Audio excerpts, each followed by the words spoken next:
Bir şey soracağım. İşgal ne demek? Sözlük anlamına göre işgal, başka birisinin elinde olan bir yeri zorla ele geçirmek demektir. Gerçekten böyle midir?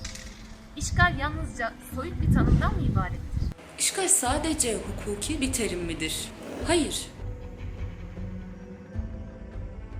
İşgal, 32 yaşındaki otizm hastası İyad Hallak'ın tedaviye giderken 8 kurşunla katledilmesidir. Erkek kardeşimin düğünüme gelirken sokak ortasında öldürülmesidir.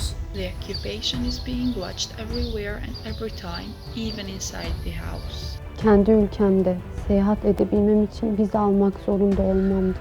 Distopya filmlerinde seyredilen şeylerin kendi ülkende hakikat olmasıdır. Eğitim için yurt dışına çıktıktan sonra ülkeme geri alınamamamdır.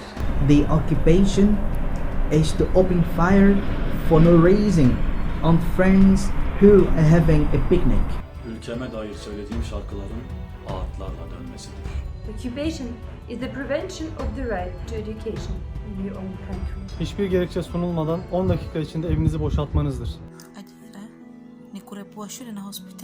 Evimdeki tırnak makasının silah olduğunun iddia edilmesidir.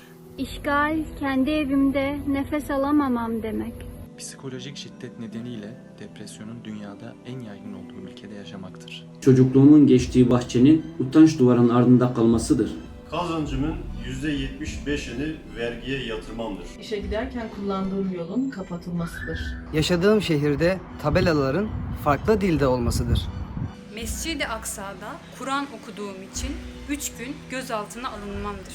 Bir annenin tüm çocuklarının mezarına çiçek bırakmasıdır. Pendudukan nak tanya menjajah baru mau saudara nanya dalam satu kampung, tapi dengan harus laki edil bak penjajah.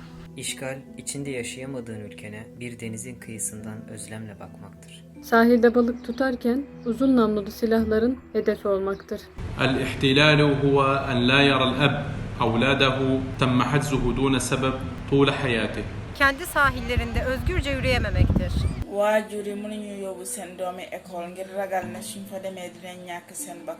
İşgal, ibadethanelerin kapatılıp eğlence merkezine dönüştürülmesidir. Kendi ülkeme alınmamam sebebiyle ailemi göremeyişim. İşgal, bir okulun kapanmasıdır. Cuma namazı vakti ibadet ederken saldırıya uğramaktır.